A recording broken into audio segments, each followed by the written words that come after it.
Distinct Kusai. I'm Jukebox Hero. I'm Skufflewick, and I'm the pretty one. Skufflewick, you want to talk about what during tech news? Okay, so my thoughts for tech news this week are going to be the leaks for the new Intel i9 processor. Yep. It is a, I believe, 12-core, 24-thread processor that they haven't officially released or shown or anything. But yeah. Then the other one is the WannaCry. We'll call it a virus. The WannaCry virus, which has dropped everything. Yeah. It's bad. I'm totally game for that. For Geek News, I would like to talk about SpaceX's biggest payload. They actually finally launched successfully their largest payload they've ever done. I thought that was really impressive for a private company. It's funny you say they've finally launched their biggest payload yet. But I mean, they've probably done that like 5 times. Every time they get a new bigger one. This one's it's the biggest one yet. It's the biggest yet. Well, I know, but this one's also attached to a military contract. Which is a then for movies, I'm going to talk about Guardians of the Galaxy because I have not watched a single movie since I went to see that in theaters. Mm-hmm. I'm going to see that tomorrow. Ooh. I'll try not to spoil anything for you. Just don't. Do or do not. There is no try. Skufflewick, what do you want to talk about for your tech news today? The tech talk? Haven't thought that far ahead. Like your tech course. Like, what do you want to... Haven't thought that far ahead. I thought you were doing parts of the computer. Yeah. Oh, yeah, we can do that. Sure. There you go. I thought that far ahead. Last week. And last week. Then you forgot. Main topic for today is the toys we grew up as, I'm going to say 90s and 2000s kids, and how they compare to toys from 2010 forward. You mean iPads? No, they actually have toys after 2010. Just they make ours look like, gobbledygook. They trust kids with more delicate things nowadays. They shouldn't, but... They shouldn't, but they do. Okay. I don't know. Our toys were way more dangerous. Oh yeah, I have an example little bits and pieces that break off and shoot in your eye and like burn yourself really severely. Our Nerf guns didn't include safety glasses.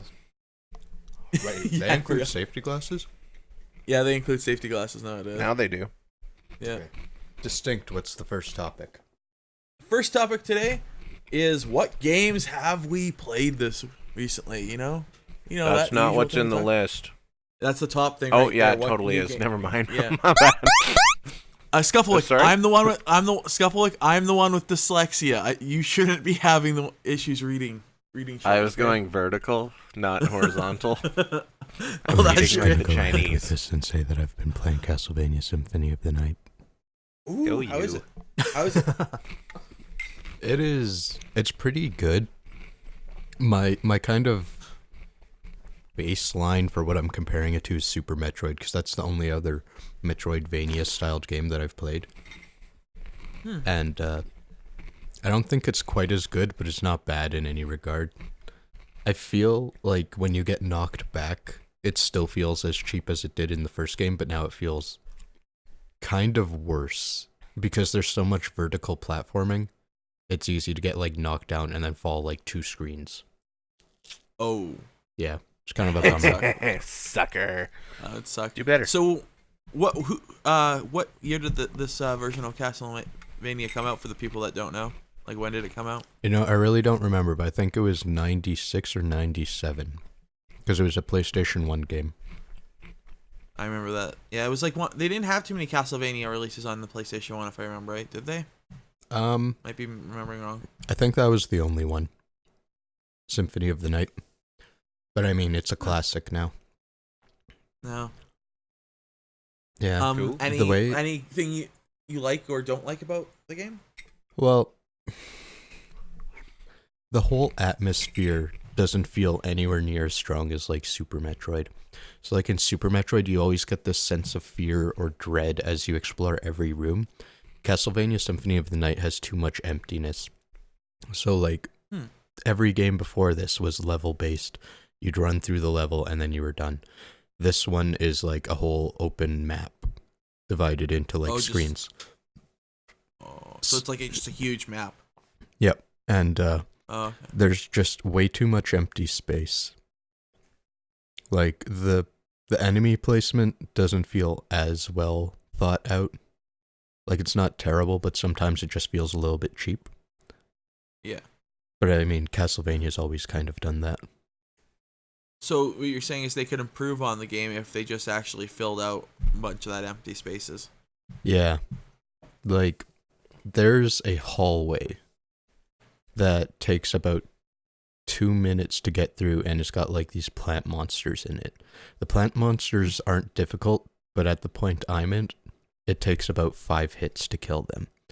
So, you know, I run for 20 seconds through nothingness. I run into the plant monster. I gotta sit there and hit it 5 times, and then I gotta run for 20 seconds, encounter another plant monster, hit it 5 times, and it's just really boring to get through this hallway. And there's quite a few spaces in the game like that. Yeah. I feel That's like probably- that means you need to do better. Well, there is weapon upgrades and all this other stuff, but this game's kind of notorious for grinding. Like, at the point I'm at, I can't get any better of a sword, and I don't want to grind for 2 hours to level up 3 times. Yeah, that would just be kind of boring, actually. Yeah. Yeah. And is the place you mentioned Metrovania? Is the Metroidvania? playstyle? Yeah, that one. Is the playstyle very similar to the Metroid series, where it's a lot of two-dimensional exploration and unlocks and everything? Yeah, that's pretty much exactly what it is. Because, I mean, this is the Castlevania that added the Vania part to that genre. Like, this was the first one to be like this, and then Metroid's always kind of been that gameplay. Oh, okay. Yeah. Skufflewick, have you played any games recently other than Ark? Yeah, actually, I got a new Holy game shit. because it was free. Holy shit. Right? What? Right? What? The first time I got in a new 14 game. episodes. Yeah, it's been a while. So, have you guys ever heard of, it's called the Fallout series? No shit. What is that? See how funny I am? Right?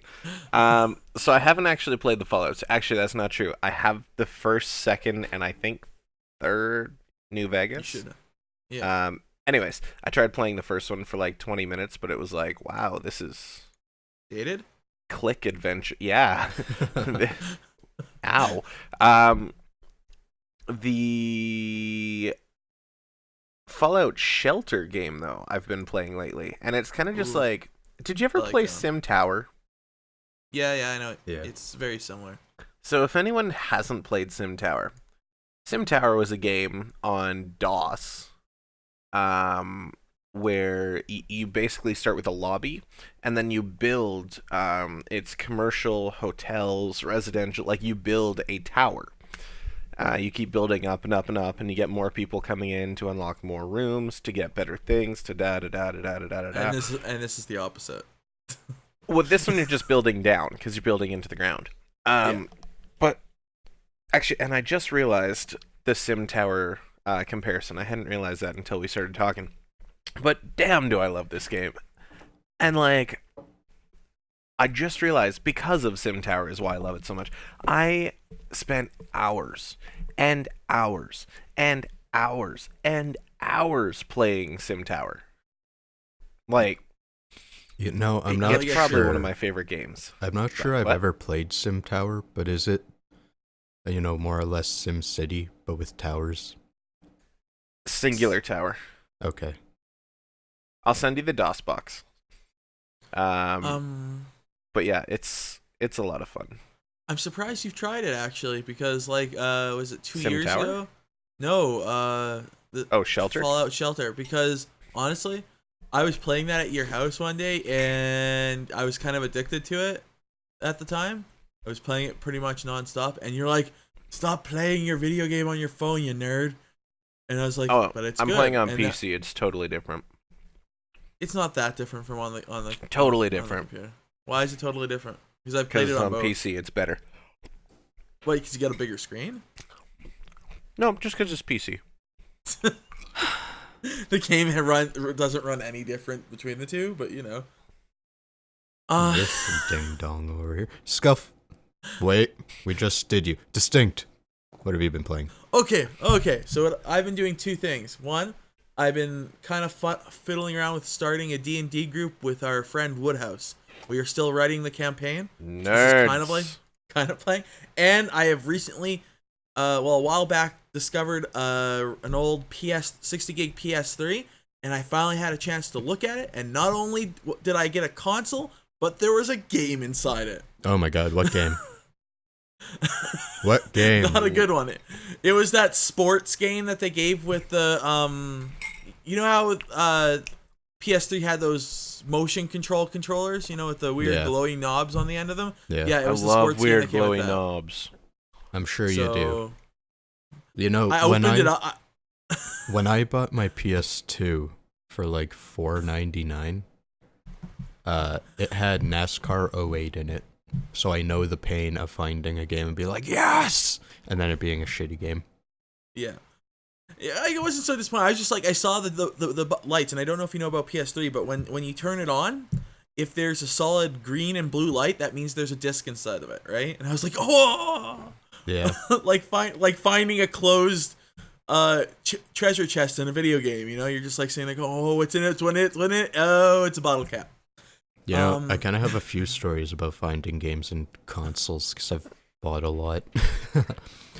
Well, really? You know what I'm surprised. You know what I'm surprised about with this though, is I'm wondering if this is a PS3 from Japan, because the set language on it is Japanese, and a lot of people from in my building. So this is where I found it, is in my building.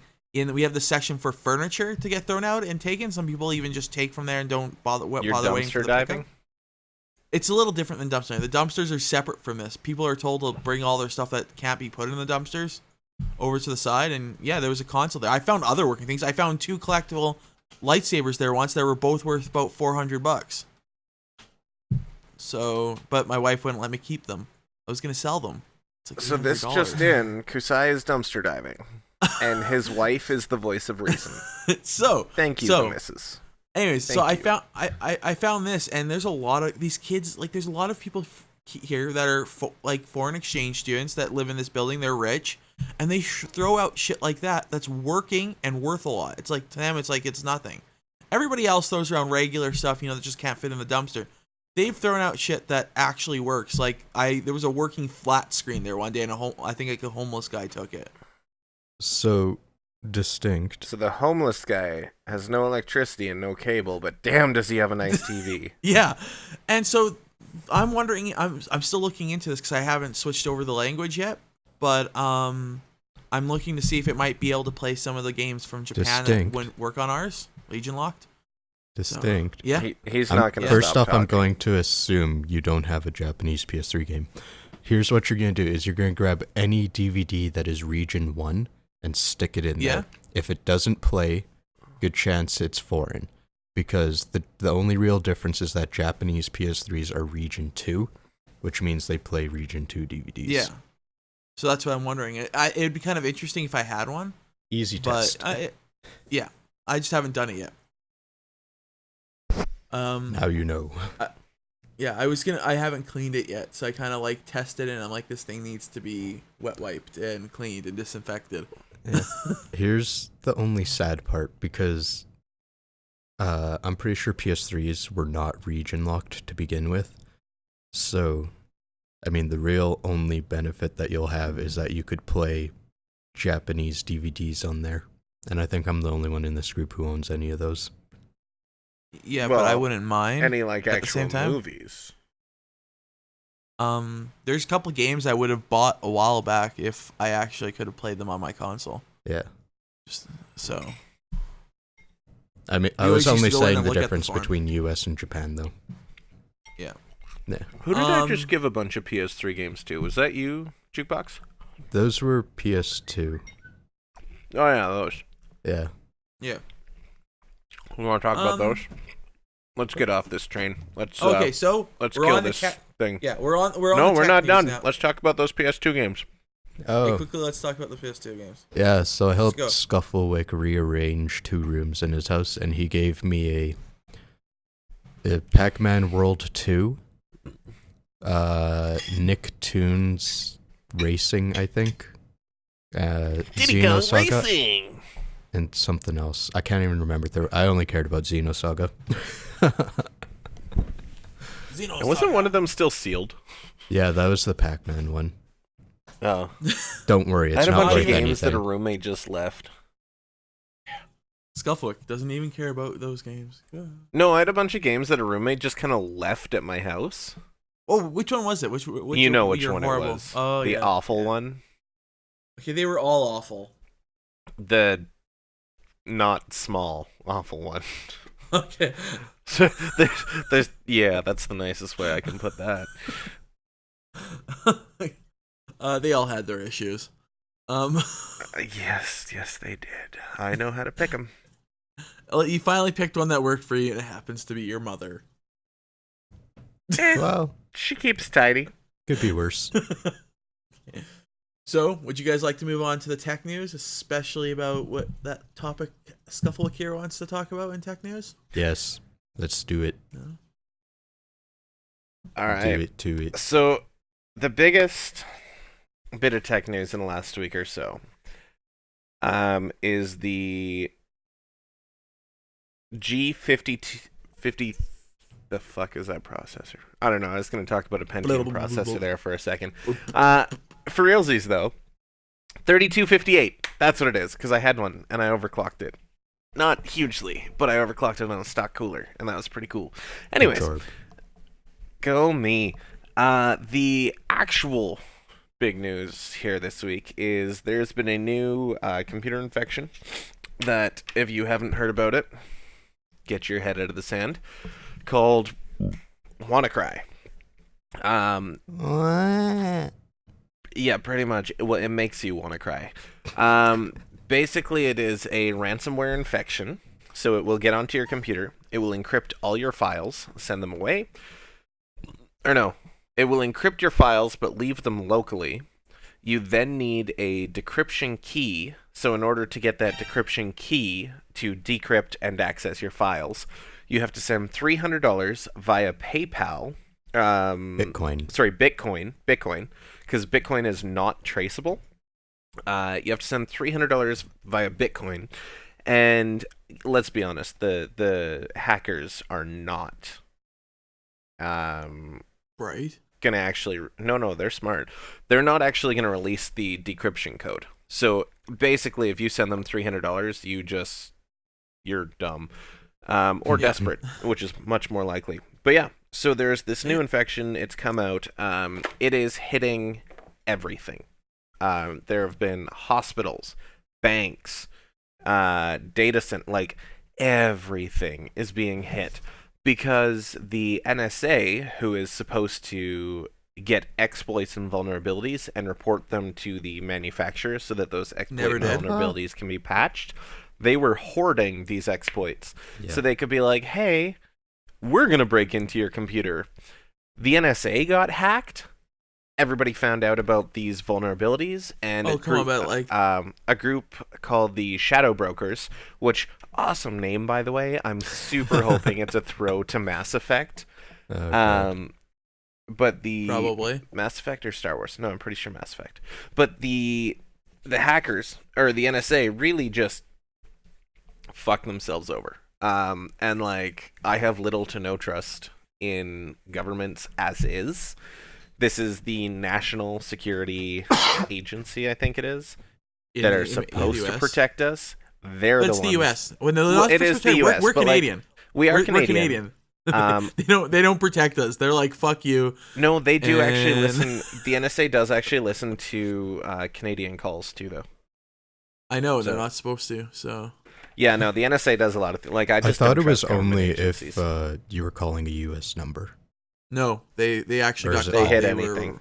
Okay. They were recording like everything from like Canada to Germany to Britain. Yeah, they tell you it's only if you're talking to somebody flagged for tapping. But they listen to, or like they say there's metadata, which sees who's calling how many people for how long type thing. Long story short, if you're on the phone or if you have an internet connection or if you're in public, the NSA can and will know where you are, whatever. That's okay. Read George Orwell's 1984. Big Brother is real. We just don't realize it is. And that's not like, oh, a conspiracy theorist, fucking Illuminati. It was back then, but now it's not. Yeah, no, it's just proven. Or I guess not proving. Well, it's slowly being proven because the NSA keeps fucking up. But yeah, it's very shady. Yeah, but it's the U.S. They've never been good with secret and not being hacked. Like, their Pentagon has been hacked. NSA's been hacked more than once. The FBI has been hacked. None of their secret services are actually secret and haven't been for decades. They just really suck at doing shit like this.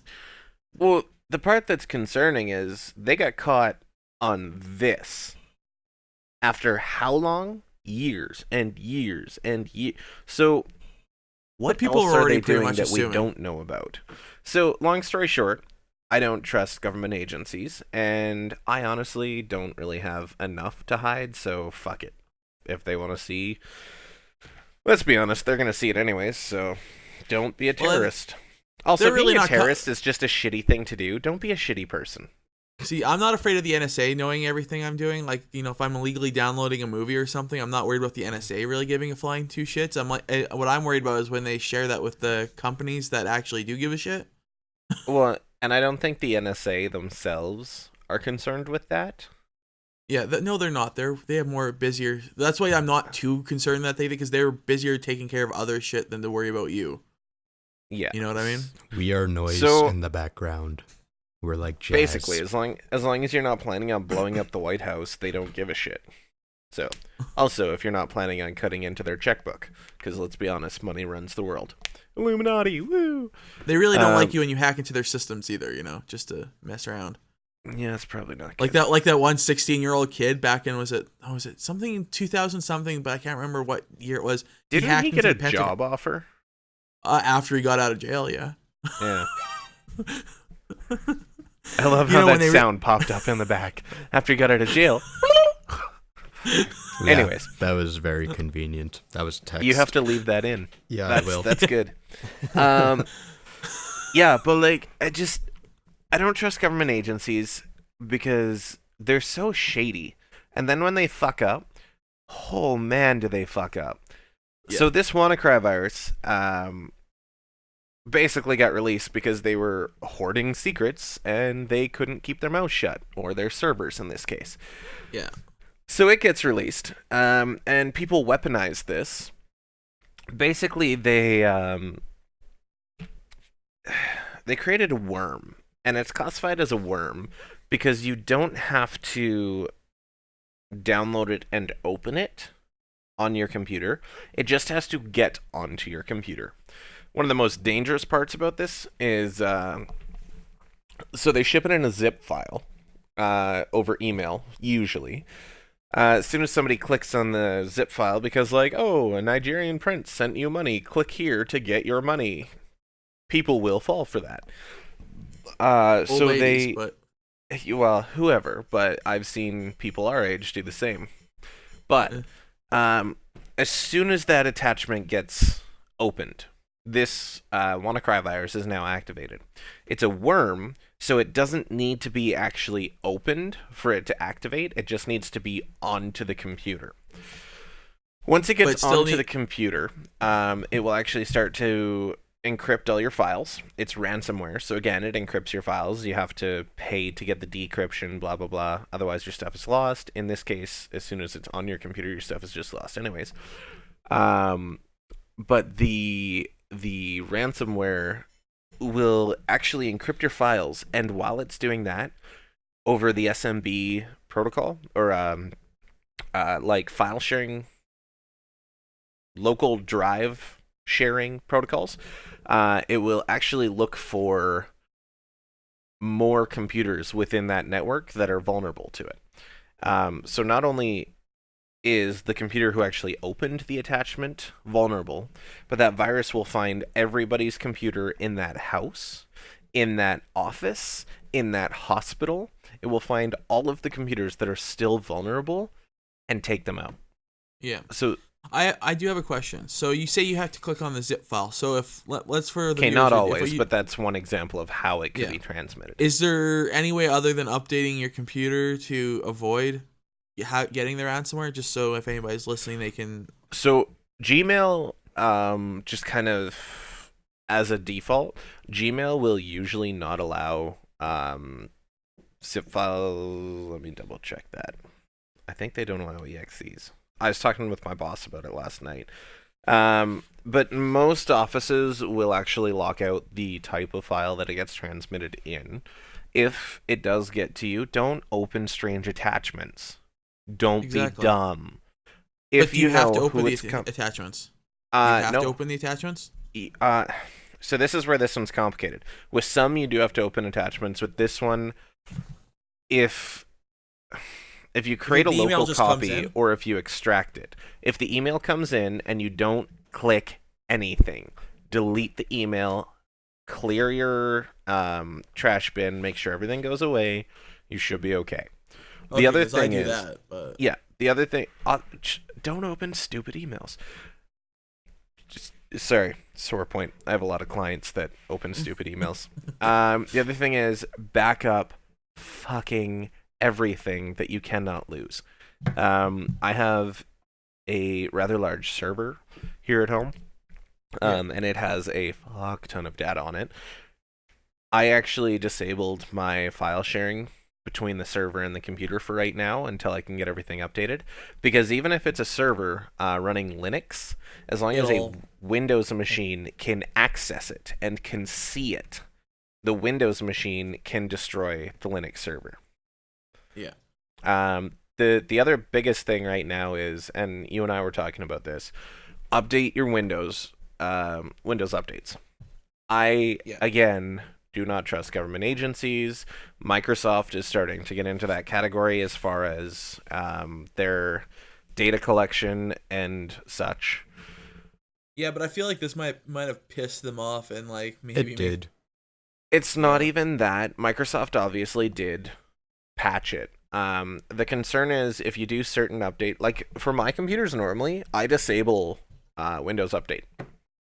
I just install clean, disable Windows Update, not even because they're annoying, just because I don't trust Windows not to go looking for things. So I disable, I make sure everything's clean, and I just work like that. I actually am redoing most of my computers right now, wiping, reinstalling, blah, blah, blah. And then, from there we'll see what happens. But so I have a question. So most of the time this is probably going to affect because it's ransomware, and you say they're asking what, like $300 for $300 over Bitcoin, because Bitcoin is a untraceable cryptocurrency. Now, I don't know about you, but the reason why I don't think they're very smart is that if they're going after somebody like me and you, or like, you know, the Joe Smo off the street, I don't think $300 is gonna get me to give. I'm not gonna give it to them. I'm just gonna go buy a new hard drive and fuck the old one. It's funny you mentioned Joe Schmo off the street, because Joe Schmo has a bunch of photos of his kids on his computer. Joe Schmo is not smart enough to have a backup, and he's definitely not smart enough to have an off-site backup. So Joe Schmo has hundreds and hundreds of thousands and thousands of photos of his family while he's working out of town or here or there. Let's say he spent 3-4 anyways, and everything gets locked, and he can't get anything. He can't see his work stuff. He can't see anything. And so Joe Schmo goes, holy shit. Oh, that's all my important photos. Panic. Immediately, panic sets in. As soon as you see, send us $300, we'll give you your shit back. You're like, oh my god, yes, okay, I can get it back. Sends $300, they will never hear from the people who sent out the virus. So people are, and it's not dumb enough, but people are desperate enough to send the money. Yeah, I guess I back up stuff like that enough, like for like family photos. Whenever You do, because I fucking yell at you no, enough. but even I now back them up digitally. But as far as photos go, I mean, like photos, like if that's what you're talking about, I print all my photos off. I don't leave them in just digital. We're talking photos. Them We're talking emails, work documents, resumes, birth certificates, everything. Or who has their birth certificate like just digital anymore? Like digital, you can still get. Well, those maybe someone's house analog. burnt down, and that's the only way they have it. Like there's more factors too. Like we're also talking businesses. Entire businesses are getting hit, and so those I get. I have offsite backups on all mine. But if you have a business with 100 computers, and it's going to cost you $30,000 to get it back up and running, but you're losing $100, $200, $500,000 a day, like we're talking oil field money, right? You're going to pay the $30,000. Yeah, cool. Send it. Let's get this shit back up and running. Let's go. See, those guys I get because they're big companies. They have shit that actually is going to cost them shit. But they're not the only ones that have things that they hold important. You back your shit up. I obviously back my shit up. Jukebox, I'm just assuming you have backups of whatever you cannot lose. But though, like, we are technologically savvy people. But let's talk about if I wasn't, and I don't know if it's just me. I'm cheap as far as that goes. Okay, and but that's you. Even if I are not the target. You don't matter. They don't give a fuck about you. Exactly. They give a fuck about the billions of people that it's affected. It's a worm. Their target market is literally everyone. And if they you don't have a personally, target. It's just a shotgun. Hit everything. Yeah, it's literally everyone. And if you have your shit together, it doesn't fucking matter then. If they hit you, it doesn't fucking matter. But if they hit someone that they want, then it matters. But it doesn't make any difference to them who gets it because they want everyone to get it. And I get that. But I'm saying for the Joe Schmo, like for your family photos and stuff, if you can't cut loss, but then just some cut loss. people care. Some people care. Like my dad. But my dad would do it. Oh, I know your dad would. There's a perfect example. So they don't give a fuck about who doesn't care. Well, I know. But let me ask you a question. Advice to people: if you don't have, like, you're not going to get your shit back. Like, they're not going to. You can pay the $300. Oh no! As soon as it's on your computer, it's done. Wipe your hard drive, reinstall, update your fucking Windows updates. That's what I'm saying. Cut loss. Don't fall into it. And we know it. We're not to fall into it because we do know about shit like this. That's exactly it. Like as soon as it's on your computer, and as soon as your computer is infected, you're done. Everything is gone. I'm gonna mute half a second. And that's all I'm saying. Like for the most people who are, if anybody actually listens to this, don't, because like nothing you have on that computer is gonna get that stuff on the back, get it back, and it's probably for the most part for the regular people it might seem really important to you, but you're just putting yourself into being blackmailed by some dumbass that decided it was gonna be fun to hit as much people as possible with the virus. It's not even blackmail, right? Like in theory, it could be blackmail. Give me this money, I'll give you your shit back. But it's not even that case because there's nothing coming back. You can pay the money. It's not going to happen. This isn't even blackmail. This is a straight up scheme or like an extortion scheme. So like, it doesn't really even count as blackmail. I think we should move on. Yeah, we should. So tell us about those chip leaks. Yeah. Oh, okay. First off, do your fucking Windows updates. I don't care if you don't trust Microsoft. I do not trust Microsoft. Do your updates. The little bit of whatever they're going to get from you is worth not having everything gone. Yeah. Okay. So, chip leaks. Chip leaks. Intel Core i9 leaks.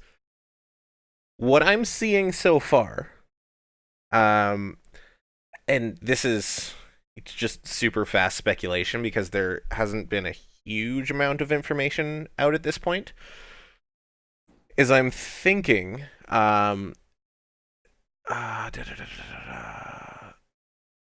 moving all 6 it looks like what they're doing with their i7 platform, which currently consists Intel, which currently consists of their quad-core hyper-threaded, their hex-core hyper-threaded,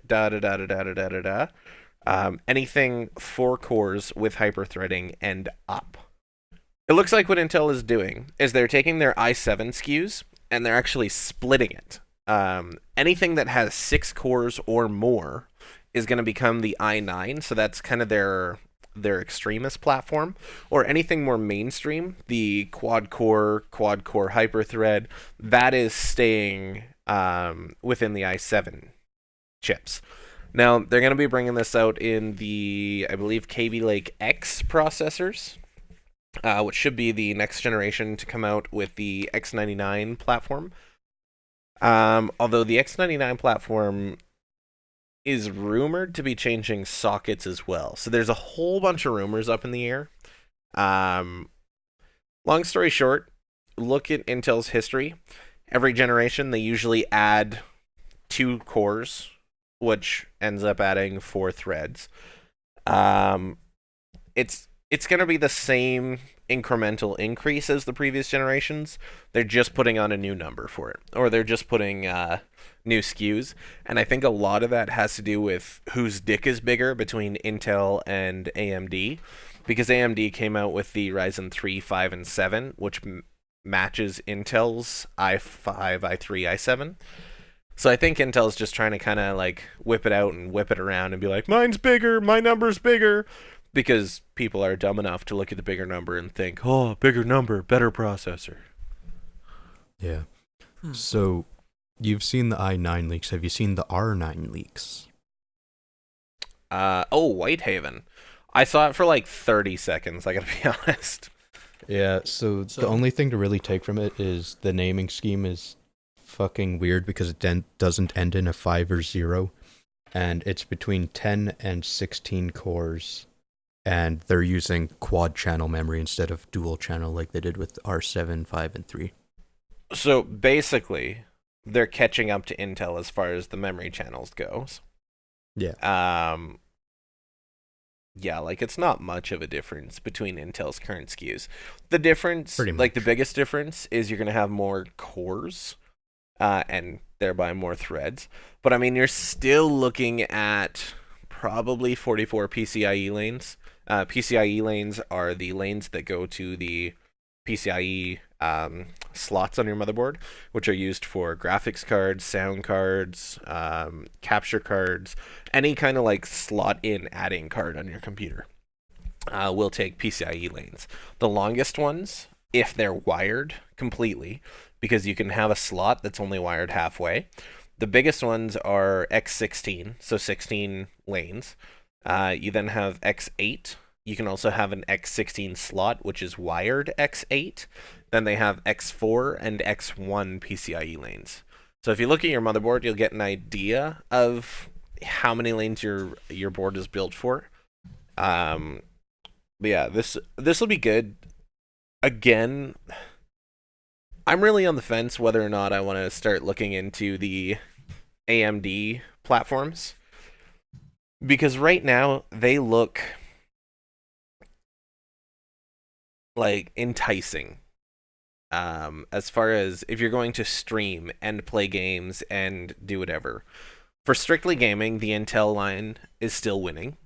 But when you start to do the multitasking, because the Ryzen has more cores, more threads, they are actually like your game's taking a bit of a hit, but you are doing better on your streams. I love how like difficult that was for you to get the word better out. From the one article I'm looking at, so grain of salt. Apparently the 14 core models are supposed to be comparable with the whatever the i9s are going to be. But I think these are pretty early leaks. See, and that's why I can't say better or like. Well, yeah, for the R9, but we were talking about the R3, 5, and 7 right there. Anything, though, like it depends specifically, and again, this is just because I do IT and everything, like you have to know where the differences are and what benefits you where. But you have to know, like, the performance per chip varies. And not even like per SKU, but like per individual physical chip. So like you have to kind of figure out how are most of the chips performing in what aspects. Now compare that to other chips, and like you have to kind of run some sort of comparison and balancing act and like juggle what you're going to end up doing with your computer, what you want it to do, how much performance you want, what sort of budget you're looking at. Like, a lot of people just go into a computer store and be like, yeah, I want this, this, this, and this because they're the most expensive. Those people are fucking morons, just by the way. But, like, you've super got to be careful. Not so much careful, but you have to be knowledgeable about, most importantly, what you're doing with a computer. If somebody asks me to build a computer, and again, I do that professionally. If somebody asks me to build a computer, the first question I'm asking is, what are you doing with it? I don't give a shit what your budget is. You're going to tell me what you want. I'm going to tell you what your budget is. If your budget doesn't match that, we'll come up with something different, or you're just going to have to lower your expectations. That's where that's why I can't say better, because I know you're saying all this, but you say better in regards to Intel frequently. And we were talking, and we were literally just talking in one aspect when it comes to when you do multiple things that include more cores. Okay, let me come back to this because previously, on the previous podcast that I've been a part of, at that point in time, Intel was superior. Since then, there have been enough BIOS updates. Well, since then there have been enough BIOS updates. Pedal back. Drop your fanboyism. I have more news. Yeah. It really depends on the situation. Like I say, AMD is becoming really enticing for me, and I'm considering building a rig just to see how it goes. But for right now, I want to hold out and see how the next set of chips goes, because I think the R9s and the i9s are really going to say where AMD is sitting, because by that time they'll have actually had enough time to kind of optimize for their chips. Are you done? Yeah. I mean, not really, but I'm never going to finish. Okay, so go ahead. Next little piece of news, more leaks from AMD Vega. Pretty much, it may be coming out June 5th, and it's supposed to compete with the 1070, 1080, and 1080 Ti between $399 and $599. My birthday is June 4th. I am willing to wait the extra day for my birthday present from you guys. Yeah, right. I'll buy you a dual core Pentium. I have one of those. Actually, I used one of those for like a year, actually, for gaming. And again, G3258. That was the one I overclocked. It's sitting... Where do I have it right now? I've got it in one of my motherboards somewhere. I don't know. Anyways, I have an entire closet full of like motherboards, cases, fucking everything. Actually, I think those are kind of like somewhat collectible at this point. The 486, the 386. You as a collector, I think you just want things to be collectible. Well, no, like actually collectible. Because there are people who collect old PC parts. Yeah, I don't know if they're... Yeah, maybe. It's again our conversation about when does something become retro or classic. When does something become collectible? Yeah. Well, the thing becomes collectible the moment it hits the market. It's just whether someone wants to collect it or not. When is it considered collectible by the masses? By the masses? Anyways. Usually if other people are actually collecting it and it makes it to the news where your parents will see it.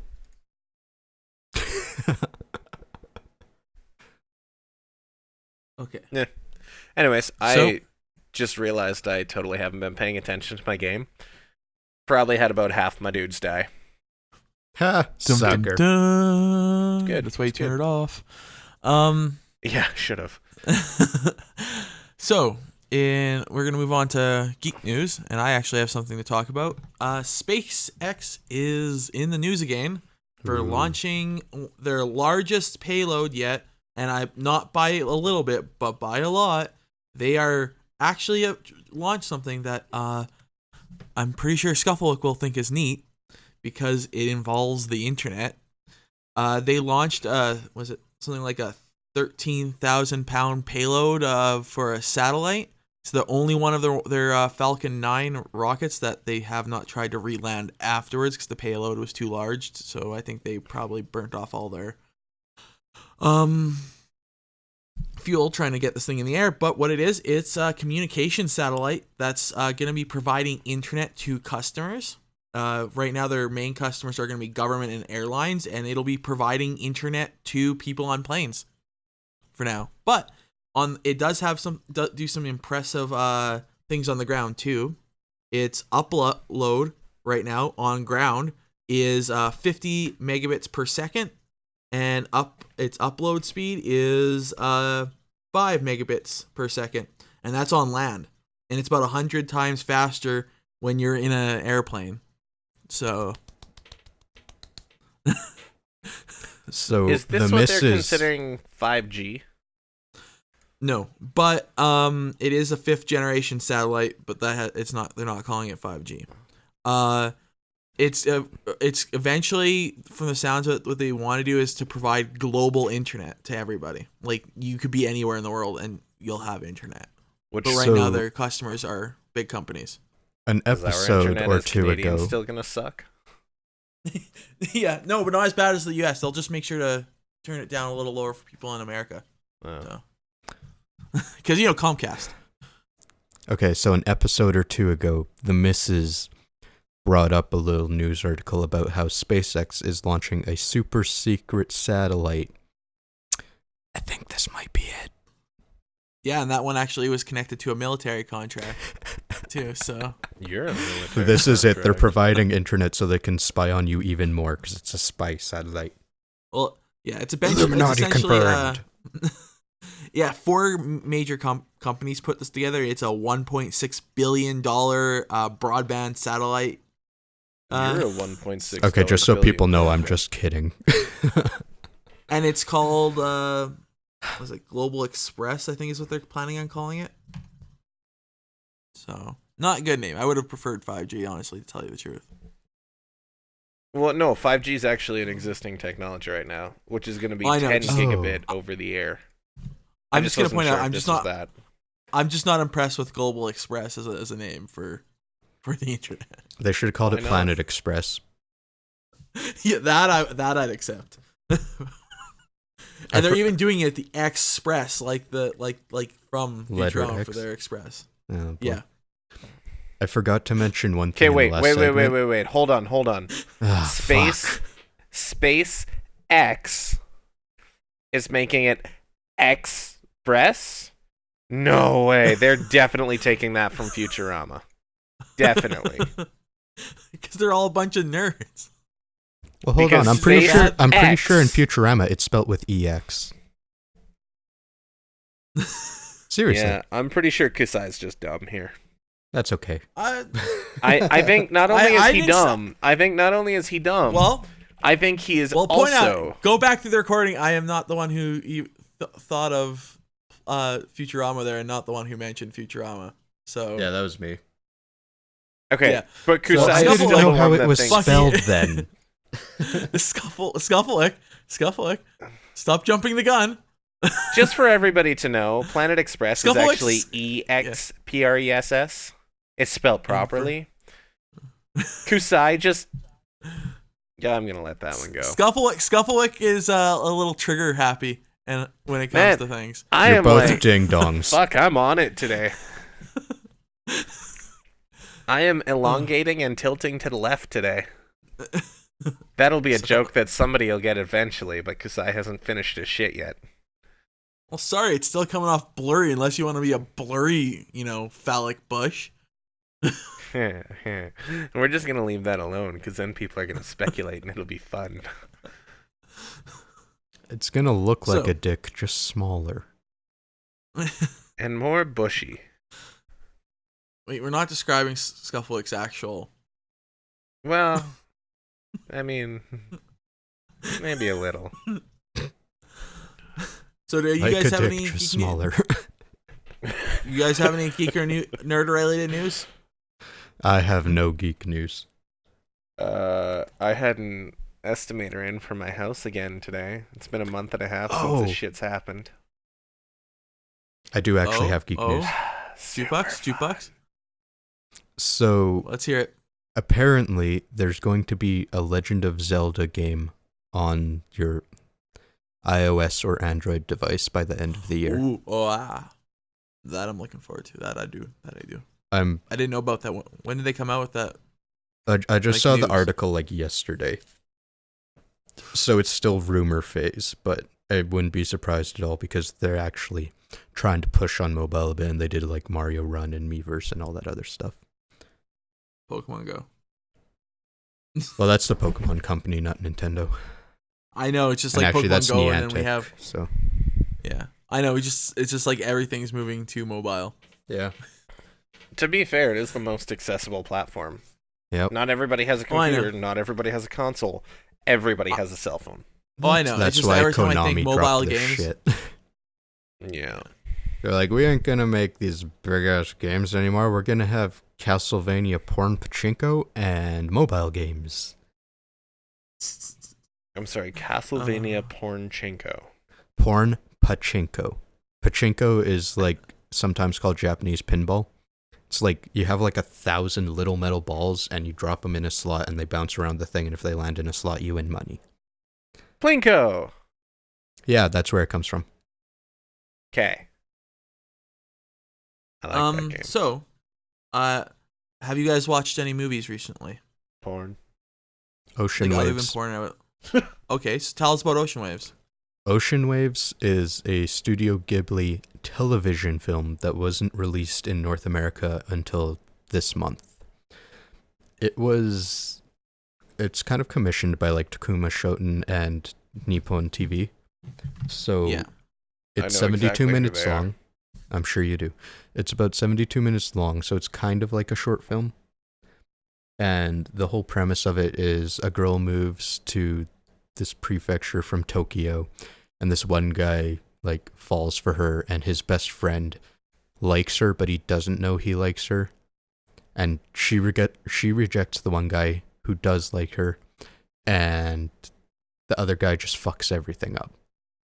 And then I thought it was over, and then it was like 1 year later, and they're having some sort of like graduation reunion bullshit, and then they get together. It's like slice of life rom-com. So it's very different from most Ghibli movies you will have ever seen.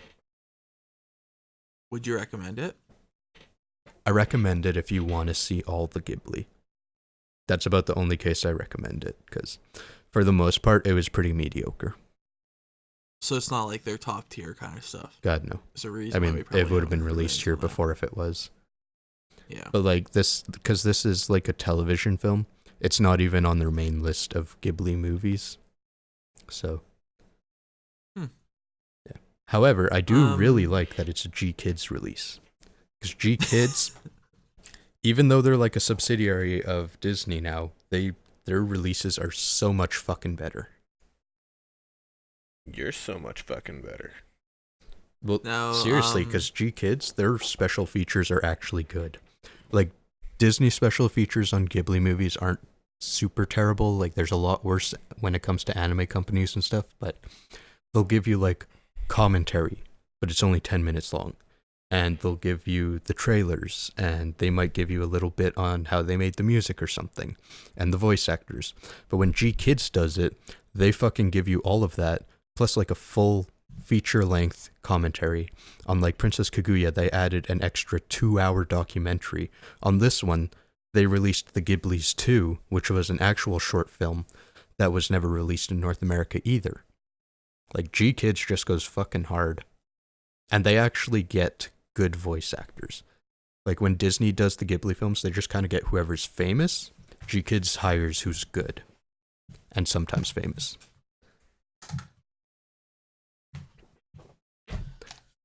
Rant done. Okay, so Skufflewick, have you watched any movies? What was the last movie you watched? Guardians.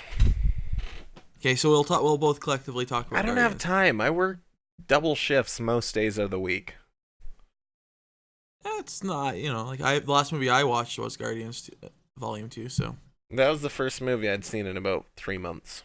Oh no, High Fidelity before that. And that was the only 2 movies I've seen in about 4 months. So, Good short. not to spoil this for No, just no spoilers. Jukebox. No I'm fucking not gonna spoilers. spoil.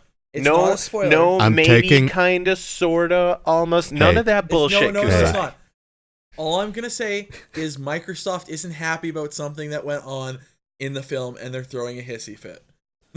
Okay, I'm going to have to watch for that. We can talk about it on the next podcast because I'm going to see it tomorrow. Yeah. I was going to see it tonight, but we're going into Edmonton. It is a good film, and I would definitely recommend it. I would even take what one of the actors is saying is Chris Pratt is you should see this in IMAX if you can afford it. It was Wait, amazing. Chris Pratt's Yeah, in the it's not movie? gonna happen. Fucking spoiler alert, man. Okay. It's not a spoiler if you watch the first film. I'm not. I killed Jukebox. My bad. I liked it. There's a lot of cameos and a lot of awesome references in this thing. I would say it almost, if it went any further in what it does, it would be bad. But they hit that sweet spot where it's just enough, but not too much of references and visuals and. There's apparently music. some sort of continuity issue with Stan Lee's thing. No, it's not. It's not really a continuity. So like, I didn't read into it or anything. I just saw it on clickbaity title, and I thought I would propagate it. People are complaining about something, and it's really not if you paid attention. So there's a rumor that all Stan Lee's cameos are almost like a background story of one man. So that every Stan Lee cameo you see is the same in the Marvel cinematic universe is the same character all the way through.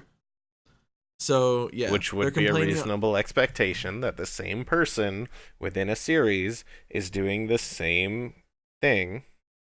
Yeah, they're just complaining. How do we see him on Earth? But then in Guardians 1 he was here, and I'm like, guys, if you pay attention, Guardians 1 was the first one he was ever off Earth. So it kind of continues that if he has more cameos, he might not be on Earth, You might not. And now he might, because of what his cameo is.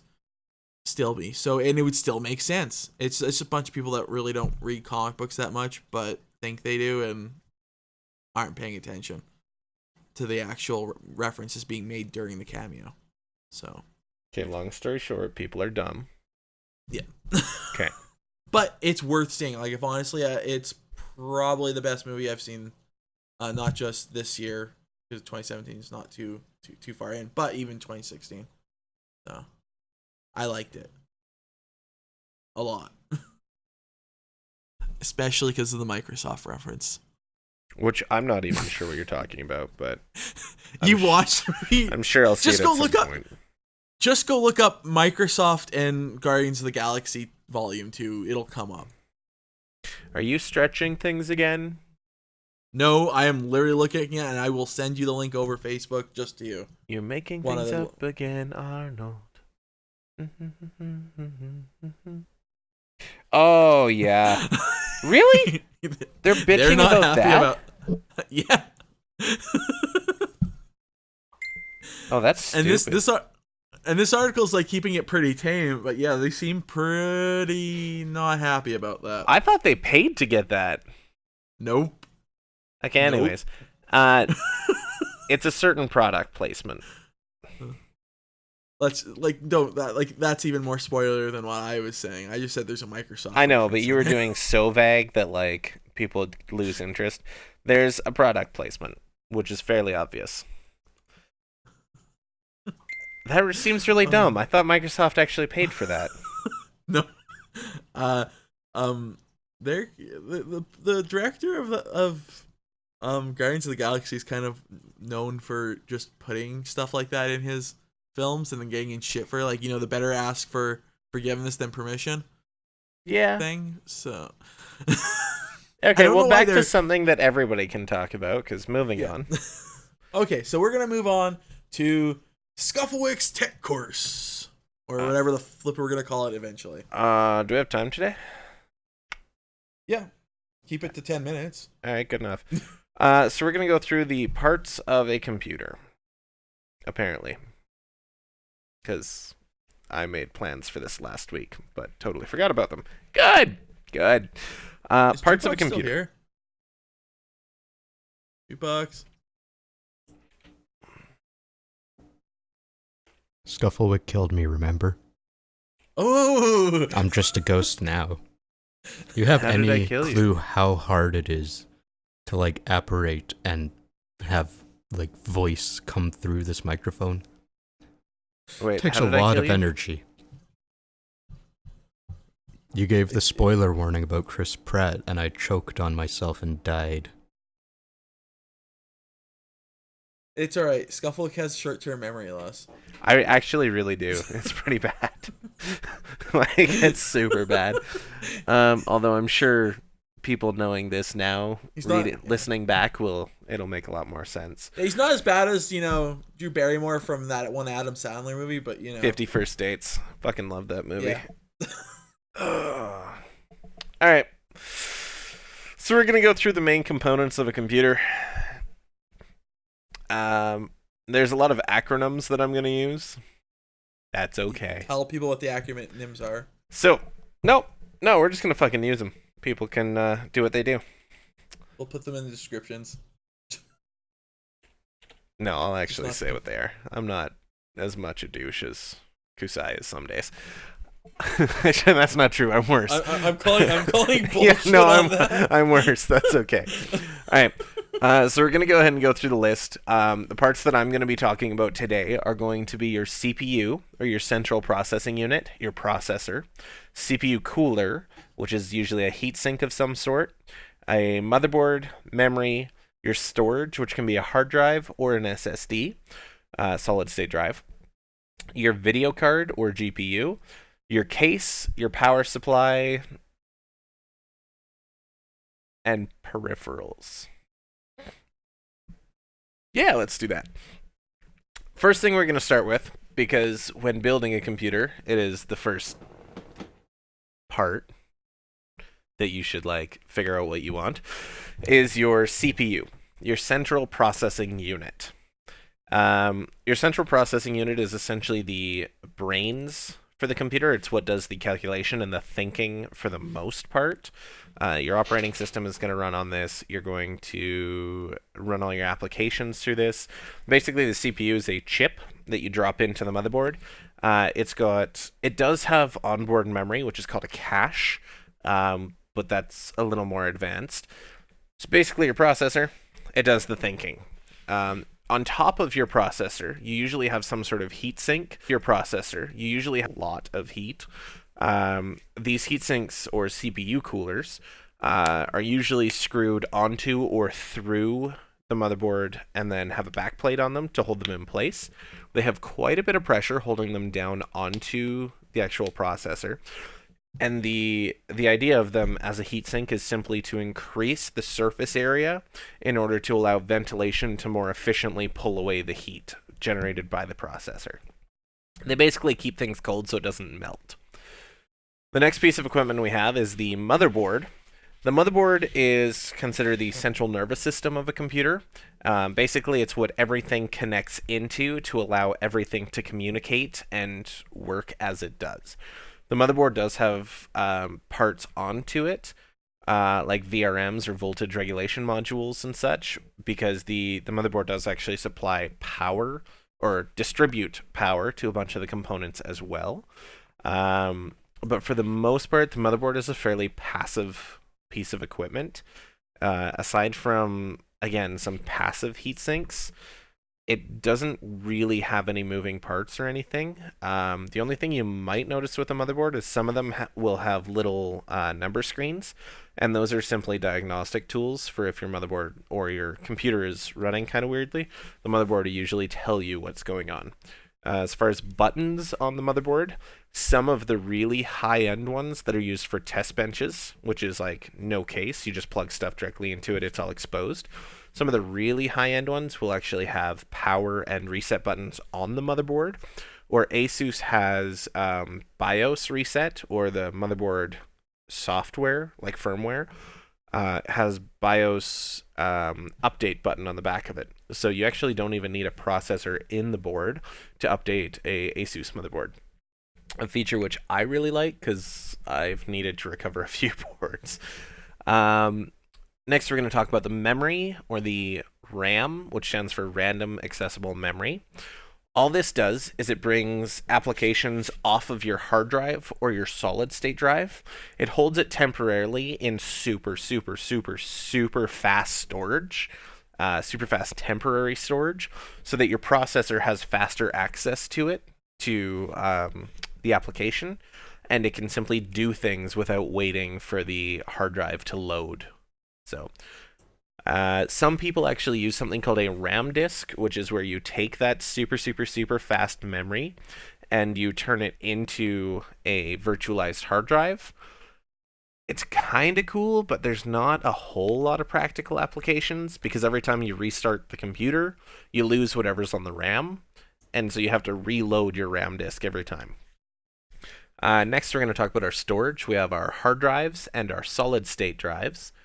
The difference between those, the hard drives, or the hard disk drive, HDD, is the older format where it had a physical disk that was spinning, and it would have a head that would move across the disk to read the ones and zeros off of the physical moving media. They're a little slower because the head actually has to move and locate the data, versus the solid state drives, which, as the name implies, they are solid state, no mechanical parts. They are entirely electronic. The nice part about these, because they have no moving head, they can access any part of the drive at any time. They don't have any lag or any wait time to access anything. And so they are much faster. As far as hard drives go, we're nearly reaching the physical limit of them at about 10, 12 terabytes. They're going to really have to come up with some new technologies to get those higher. But solid state drives, I believe there's actually a 16 terabyte solid state drive, which is the 2.5-inch form factor instead of the 3.5. It actually takes about a quarter the physical space of the lower capacity drives. So these solid state drives really seem to be the way that things are going towards, although the hard disk drives do have better resiliency to be used in something like an archive. Moving on to the video card, or the graphics processing unit, GPU. A lot of motherboards have a built-in GPU. You'll notice Intel HD 4600 or whatever they are. The Intel motherboards will actually have a graphics processing on them. You'll know that they do. That's on the Z and H series chipsets. The X series chipset does not actually have this, so you're expected to have a separate graphics card. Basically, all the graphics card does is it takes the instructions that it's being sent by the CPU and visualizes it. So your operating system in the background, like your desktop, you need a graphics card to see that, whether, again, it be built into the motherboard or it be an add-in card graphics card. Or when you're playing games, the graphics card actually does the rendering for most of the game. So the shading, the physical objects, the CPU just tells it, hey, this is what it should look like. This is where the sun is at. This is where the people are. And then the graphics card itself will actually create the image. Using a separated graphics card, the processing within the graphics card is very specific and specialized for graphics, obviously.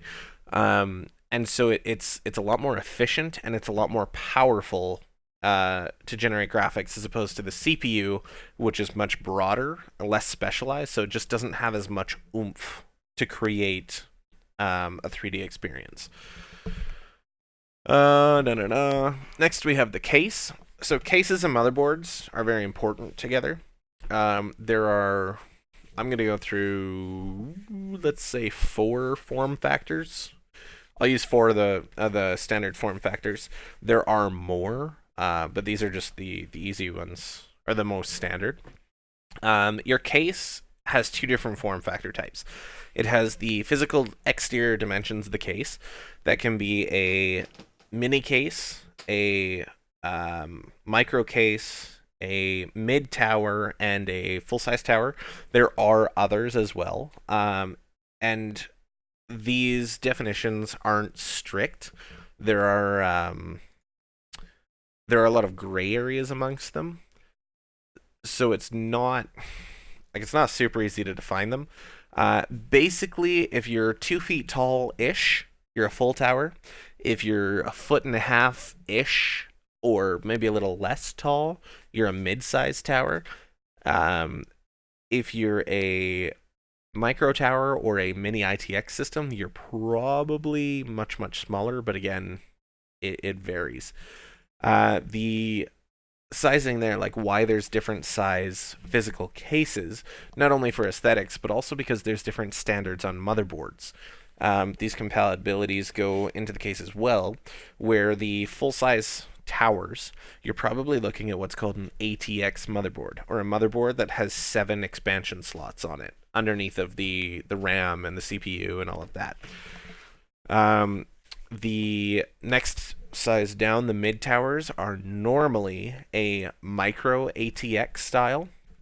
Micro ATX actually have 4 expansion slots, although some cases in the mid tower, the Define C Mini, for example, will actually have 5 expansion slots on the case, because some people will choose, say you have 2 graphics cards, will choose to space their graphics card into the top and bottom slots, which actually gives an empty space in between for a little more ventilation.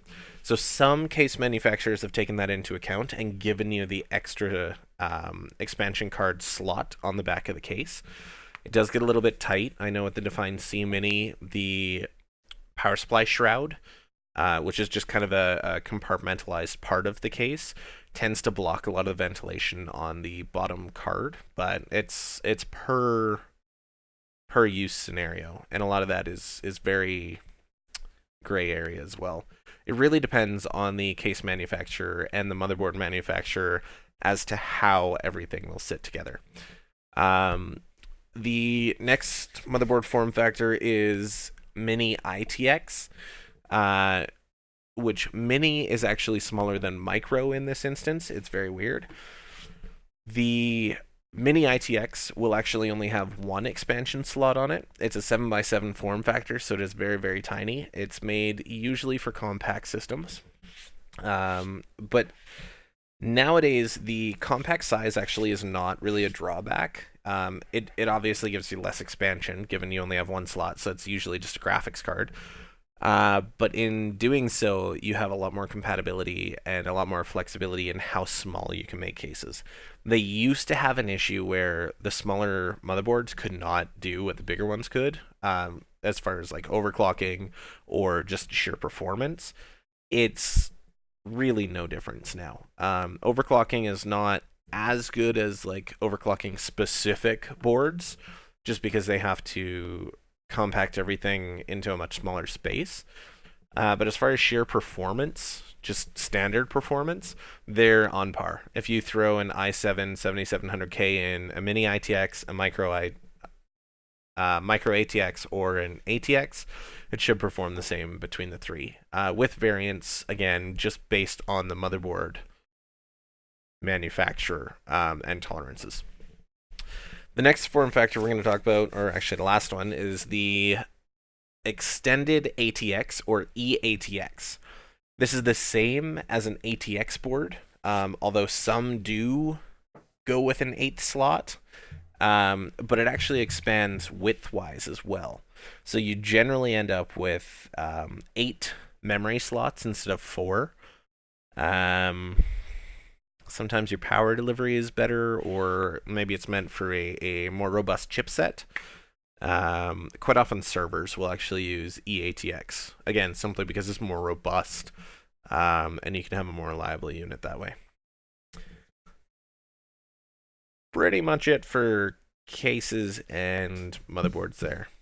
So, unfortunately, I can't really give a definitive answer because there are so many variables between the Options. two, but good times. Mm-hmm. Power supplies are going to be the last thing we'll talk about here. A power supply, or a PSU, power supply unit, is simply something that takes 120 volt power off the wall, or 240 if you're one of our European friends, and it converts it into 12, 5, 3, and I believe 1.5 volt DC, or direct current, and distributes that to where it has to go through the computer. Quite often it will plug either directly into add-in cards for graphics cards, or it will plug into a motherboard, and the motherboard will distribute the power from there.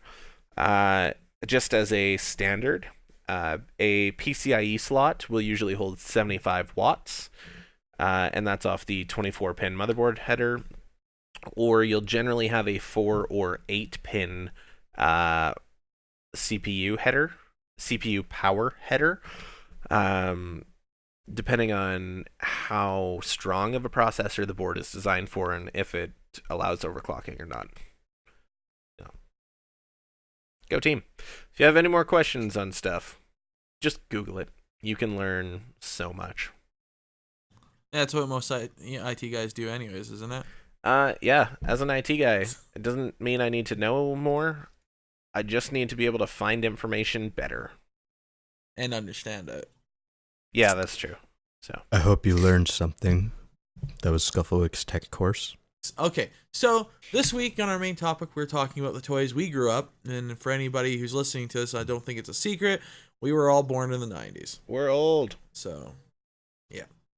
So we're going to look at those ones and then compare them to what kids are playing with today, like mainly my little cousins. And I'm actually a little jealous of some of their toys. Can I start? So Can I guys, start?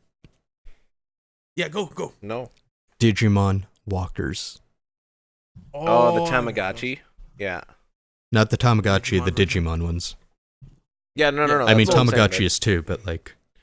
the Tamagotchi God. of Digimon. Yeah. I remember those. Yeah, I love that. So I had the second generation one. I never had the smaller first gen one. And I'm pretty sure every kid ever didn't actually walk with these. They just sat there and shook it. Training for later in your teen or years. Of course. Or they walked and shook it, like I did. I would walk down the street and shake that thing as I was coming back from school. Yeah. So I always remember people who are like, oh yeah, I put it in a paint can shaker. I put it in a paint can shaker. That doesn't actually work. No. It's like, yeah, it's it not a works. good No. sensor. If you're moving too fast, it's literally not going to detect anything. Put it on your bike tire. Go for it. Yeah. I mean, as long as you don't hit the bars on the way around. Yeah. The only problem with that is I think it would be a continuous centrifugal force in one direction. I don't think it would actually have any shake. Well, anytime you hit a small bump or anything, it would. So you might as well put it on the handlebars. Yeah, go down a dirt road. You'll get enough bumps. See, we had a Tony the Tiger kind of step walker that you were supposed to put on your bike spokes, and it worked pretty well. Was Yeah, I it remember those. great? Yeah, it was great. Shut up. Now, do any of you guys remember Boppets? Yes. I loved how that game always, eventually, if you were playing with some group of kids, would eventually turn from actually trying to play the game to smacking your friend with it. No, made that a very was good just club. you, Kusai. You know, Not me. I had friends that did that. I'd be sitting on the couch watching them play it and they get mad like, you cheated, and then they just start smacking each other with it. so I never had a Bop It, and I think I played it once with a friend, but I remember always wanting one. Because they had they're that on the long list. stick one, and then they had that weird W or whatever, and they kept making new ones. Ooh, I have an idea. Why don't I tell you guys? I go through a list of 90s toys, and you guys tell me if you even remember them Or had them. or had them. So we've already said the Bop It. We all know that. Crocodile Dentist. You guys remember Hell that? yeah. I loved That's a that good shit. game. Tamagotchis. Yep. Oh, my favorite here, Pogs. I had those, but I never had anyone to play with because no friends. I had some, but I I got- never played with them. I had like a huge box. I don't of even them. know where they And came I- from. and I We just had them. I used to play with my cousin. I had an older cousin, and he actually played with them because he was 7 years older than me, and I had a actually Pokemon had them. Pog. Had friends that played. Do you guys remember Super Soakers? Yep. Yes. Like what 90s kid doesn't? Oh god, I this is for something your sister would probably remember, or anybody who's listening. Your sisters, Talkback Dear Diary. You guys remember this thing? No. It was, I remember because a few of my friends' sisters had them. They are a digital diary. You can record your voice, you can type into it and save files, and it was just text. It would I probably mean- hold like 4 days. I know we never had Um, one, but I don't know if she'd know about it either. Maybe like a lot of my friends' sisters had it. Now, do you guys remember Power Rangers Megazords? Nope. The toys for Oh, that? fuck yeah. Oh, Schultze actually cosplays as Megazord. Yeah, they had the ones that go together like Transformers. They had an RC one that literally rolled around on the ground when they were all formed into the one Megazord. And like they had a whole bunch of really good ones for that. Ooh, I remember this game. Don't Wake Daddy. You guys remember this game? That No, just but sounds it sounds naughty. kind of similar. It's the one where Familiar? they spin and if you go around and you didn't do something, the dad would wake up and you'd lose. Never mind, it's not familiar. Sky Dancers. Nope. Now they tried to make a boy line of this too, but they're the ones that basically you spin and they would fly off, and because you spun, they were almost like a mini helicopter, and they would go for a little while. Oh, but we we had like lollipops of that. yeah. So they at one point came out with I think it's the same company that makes Barbies came out with them, and they were all like Barbies flying around, and I do remember that. McDonald's even did like a cheap version of it as well. Oh, and this is the next one everybody knows: Pokemon cards. Nope. Yeah. What are those? I have a couple thousand. Ooh, do you guys remember this one? Gooey Lou. Gooey Lou. Nope. So if you had to pull on his snot. Oh, the booger guy. I've seen that one. Yeah. Gross. And if he did something wrong, his brain shot out the back. Is this like the new Stretch Armstrong? No, but Stretch Armstrong was still popular in the 90s. I've never seen one in my life. Like I owned one. Oh, sorry, no names. One of my childhood friends owned one.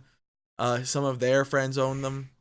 It's usually because they were still pretty expensive, so parents didn't want to chuck out if you didn't have that, because for some reason they were still pretty pricey. Lame. Kinects. Do you guys remember Kinects? Yes.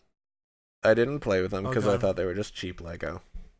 I didn't like them as much because you couldn't do as much with them. You kidding me? You could build like actual machines with it. I made I mean, a yeah. Kinex motorcycle. Like I had a kit for that. Hell, I'm looking at the lava launcher coaster. It's like it's a 4-foot coaster that looks like a volcano that you launch a little roller coaster down, and it's Kinects. Okay, I never had Kidding me? anything that elaborate. You had race cars and Yeah, I wasn't a fan. like all sorts of things. It's like there was the baby's introduction to robotics.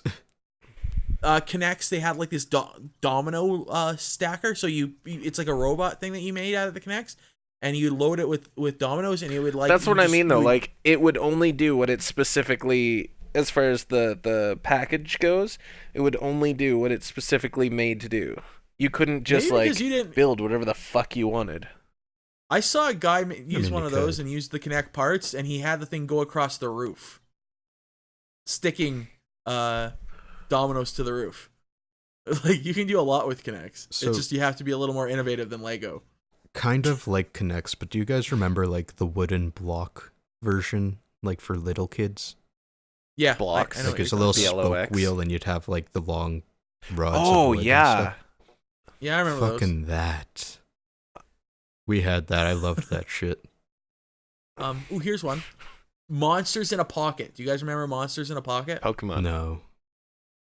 Monsters in a Pocket was kind of like this weird little gummy toys that you would get, and they were all themed after like old horror movie monsters, like the Mummy, Witches, Creature from the Dracula. Black Lagoon.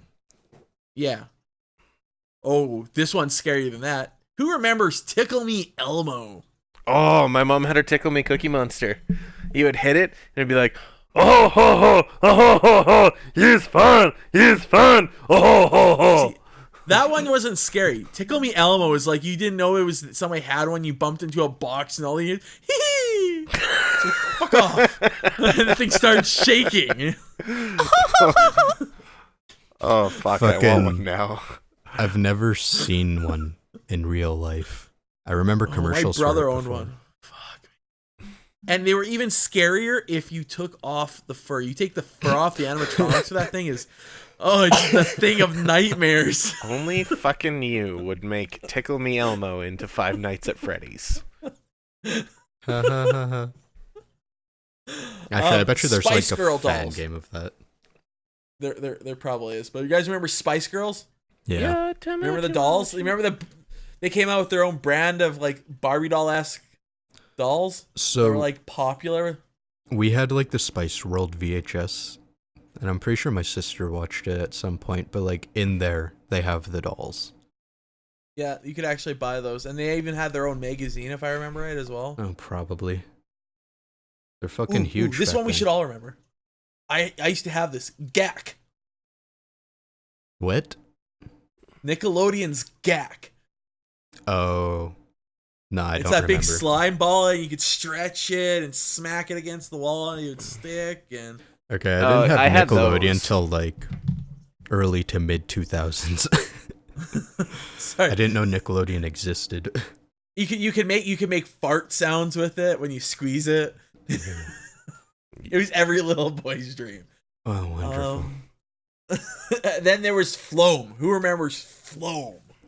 I thought that was a 2000s thing because I remember seeing infomercials for that. No, like I still do. Yeah, no, it was out, and this is like late 1990s. But yeah, no, it was still in the 90s. I wanted it. Oh, it was kind of like the challenger to Play-Doh. Guys, it's foam beads. It's inside a Play-Doh like substance. I mean, it was awesome, but I'm like, it was definitely trying to go compete with things like Play-Doh. You guys remember any of the laser tag challenges? Specifically the ones that had like the they were like gray, but they had these little orange bits on them, and you'd like put them across your chest, and there would be like one orange circle and then one gray circle. Actually, I and these do little remember blue those. lines. I don't. Like I can just from the product description, if you're old enough, you should remember these from the 90s. And it annoyed the shit because they made such annoying sounds for parents. I had a friend's dad that smashed it because they were making too much noise. Okay, Dude, so he came home from work and just had a headache, and he's like, "Shut that thing up!" And he just took a hammer to the control base. I have to make a distinction because both of you were born at the start of the 90s. So by the time you could actually form memories and stuff, it was still like the mid 90s. I was born at the end of 94.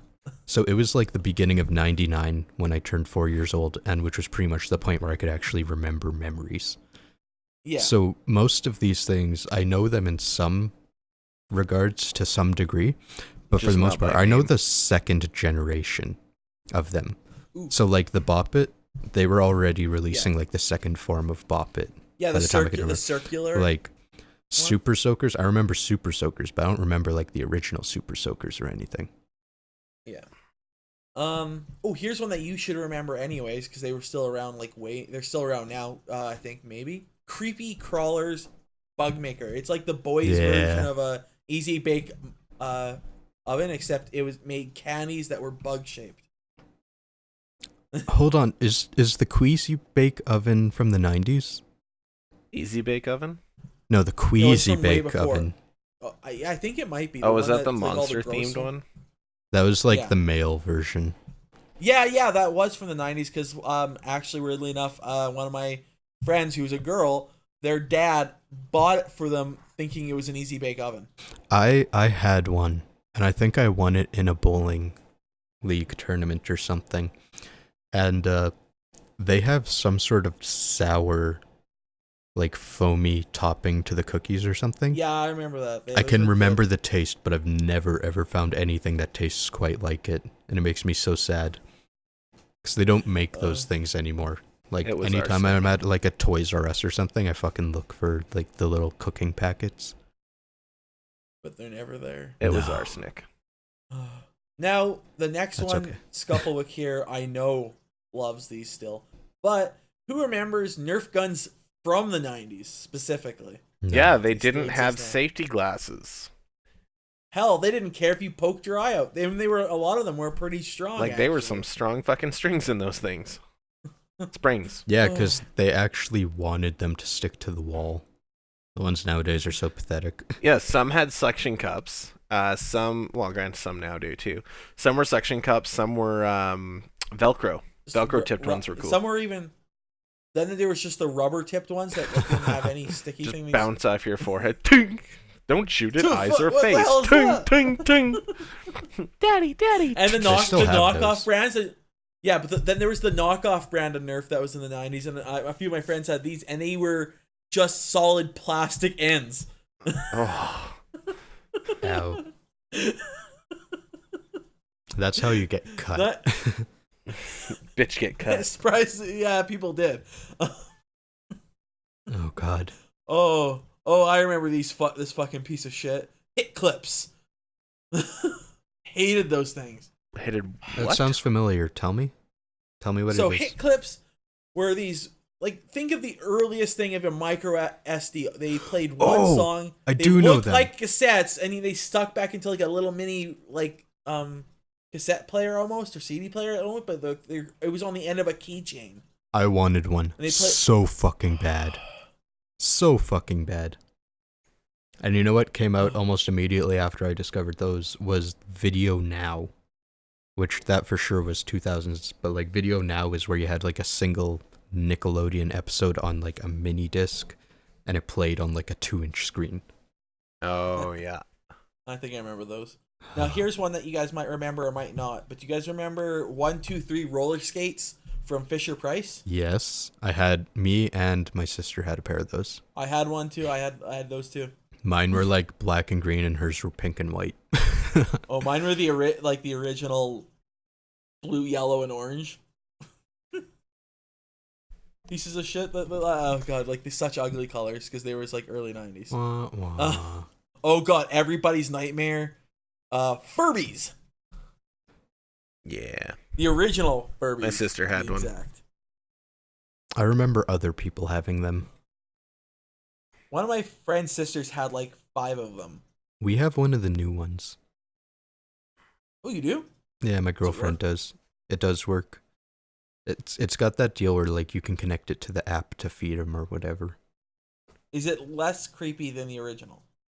It's just as creepy, and probably more creepy. But now has Wi-Fi, Oh, so it's stealing all your internets. Now, 'Cause, like, this isn't a new thing. It still exists. God, it's the And worst. but you guys remember Power Wheels?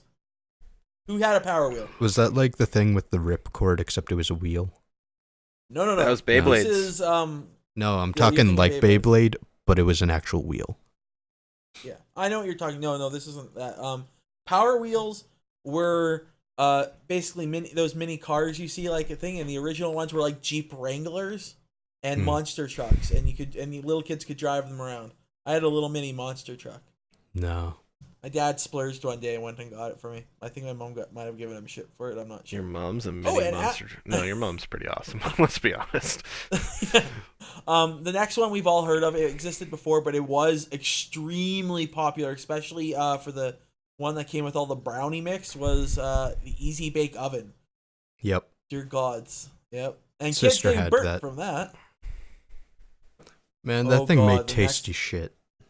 It did. But it's basically like a huge lamp inside of it, and that's how you're baking shit. Yeah, it's like a toaster oven. This next one, your sister won't know it, but I know friends, sisters who own this game, and when they forced us to play, it was fucking annoying. It was called Dream Phone, and Oh, it's been God. made fun of even till today by like shows like Gravity Falls. No. Have you seen the Cinemassacre video on it from Board James? Yeah, Yeah. Oh my Yeah, god. I think I've seen it. It's a murder phone. It murders people. Oh, I think it's just... You want to talk about it? Basically, it's it's a game for girls and basically how to practice dating over the phone. Essentially, is what it is. It's a whodunit veiled as, finding your dream guy. Honestly, not a bad game. Terrible premise, though. Like, if you put a different skin over it could be really good. When you're 6 years old and your friend's older sister is babysitting the two of you, and she has all her friends over, and they're all like 12, 13, and they're like, sit the fuck down, you're playing. And Kusai every time is like, yay! No, we were all like, fuck you, and I think my friend like snapped the board game in half once because she tried to get us to play it. Oh god. Kusai was super excited, let's be honest. Then there was Tiger Games. Who remembers Tiger Games? And this is like Mega Man 3 and... Okay, we never had any of the even somewhat good ones like that. We had 101 Dalmatians. I remember that one. Played shit out of it. You know what games I remember from like early 90s when they actually did this?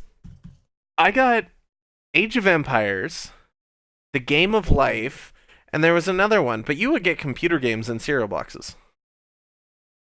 Oh yeah, I know what you're talking like, and we actually mentioned that on the board game one. Yeah, I think we talked about talking like, and we actually Game of Life, yeah, which is like the best version of the digital versions. Which is kind of funny because I never received it until 2000.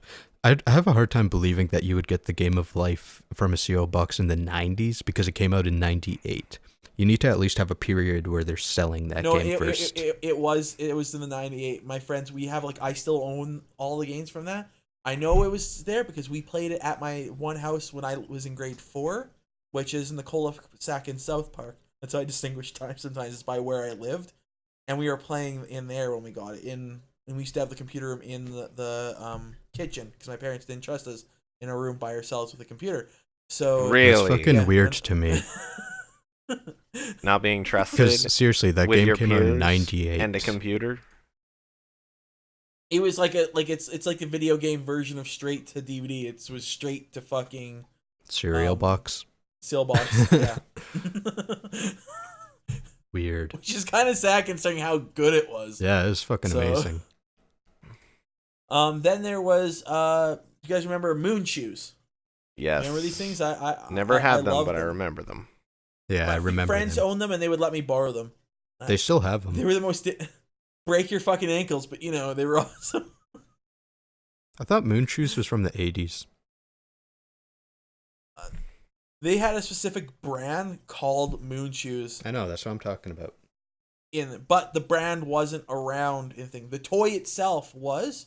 The brand wasn't, and then in the 90s it blew up. The ones in the 90s were these black base with purple shoe with green Velcro straps on top. I know, they literally have the exact same ones still. Hey, remember when I was like, do we in the have year time for my 2017. segment? We're at 2 hours recording. Yeah. We're almost done. And we had a couple pauses in there. Okay, I'm going to tell you right now, this is probably going to be cut down to an hour and 40 minutes. Which is what I want. Okay. Magic Johnson's Double Jam Basketballs. You guys remember this thing? It's when they tried to bring arcade games to your home. No. So you know that game in the arcades where you just, when you go to an arcade and it's just throw the basketball into the hoop? Well, yeah, I get the premise, video, but I've never had them. I never saw commercials. I didn't know anyone who owned these. So before the whole Magic Johnson thing, and I won't go into what happened with that basketball guy. What happened to him? They came out with a brand of, I think it was something to do with AIDS. Okay, yeah. No, I know who you're talking about now. So, yeah, it's 2 hoops side by side, and you and your friends could throw these little fake basketballs, and it would keep score, like the actual one in arcades, but except at your house. And parents hated them because kids just ended up taking the little fake mini basketballs and throwing them at each other. Hold on, I just looked this up. Moon Shoes from the 1950s. Yeah, which so makes sense. Because do you remember in Back to the Future when he goes back in time? There's a little kid fucking jumping around on Moon Shoes. Yeah, but That's why I thought brand that was in the Yeah, it's just that there was a special brand and they became really popular. Well, it's when they were marketed. It's right? literally Moon Shoes, called Moon Shoes, from Moon Shoes. But it started in the 50s. Yeah. Now, who remembers Beanie Babies? Oh, fuck. I had a bunch of them. Oh, yeah. You know the worst part? Babies. Was it Peanut the Royal Blue Elephant? I saw one in a $10 bin, and I think I got a rainbow bear instead. And you're like, oh. I don't. Now, if you don't understand what I'm talking about, I'm pretty sure it was the royal blue, not the pale blue. I saw what is essentially known as the most rare and the most collectible Beanie Baby. Period. What's current value on that? Peanut the Royal Blue Elephant. Current value. Like, yeah. Load faster, damn it. Ooh. I have okay, here's one. Polly Pockets and Mighty Max. And I had one of these, but my mom originally bought me Polly Pocket, not knowing the difference between Polly Pocket and Mighty Max. Oh my god. Really? Yeah. Okay. So, for Skufflewick, TUI Beanie Babies Royal Blue Peanut the Elephant 3rd generation. Inbox $853. Yeah, I'm seeing them appraised from 1,500 to 5,000. One out of box 314. So 174. So there's different versions of it. They were worth more before too when they were super popular, but yeah. That was that stupid thing where everyone was collecting Beanie Babies, like, oh, they're gonna be worth so much money in 2010, and they're worth literally nothing. Yeah, it's like anything that's collectible. It's like Legend of the Blue Eyes, the first Yu-Gi-Oh set. Unless you have like the actual ultra rares from that set, the cards are worth like 5 cents at most. Oh yeah. I only have one. I only have the one ultra rare from the boosters, which is. I gotta say something. I was looking up Moon Shoes, and for whatever fucking reason, it came up with Sailor Mercury shoes. Oh yeah, they did. I remember those. No, it's literally the shoes that Sailor Mercury wears. Like, it's all these pictures of, like, fucking springs and trampolines as shoes and shit. And then there's just, like, these regular-ass shoes. Wow, that is a person in a sumo suit on Moon Shoes. That can't go bad at all. Here's a question. Here's a question for you guys. Do you guys remember Skip It? Yeah. Was that the thing where it went around your foot and it just, like, you jumped around it? Or jumped over it when it swung around? How many times it went around? Yeah. And then you would actually, like, slip, fall, and smack somebody in the head, and that did happen to me. I slipped and fell with it and smacked my friend in the face with it. Yeah. Oh yeah, Sailor Moon Shoes. And a lot of people went to the hospital from Skip It. That's an actual thing. There's a lot of things. You guys remember Crossfire? The SLI for AMD video cards? Fucking love that. No. It's a board game that shoots. Yeah, you shoot little metal balls at each other. Yeah. Yeah, you know what? Board James also did that one. Anyone listening, fucking go watch Board James if you like old board games. My favorite toy. This list came to my favorite toy from the 90s. The Talk Boy Deluxe. I love that thing. Is it a walkie-talkie? No, it literally looks like a voice recorder, and it is a voice recorder, like a cassette voice recorder, but there was no cassettes. It was for kids, so you could, yeah. You could, I think, like record like 30 seconds of audio on it.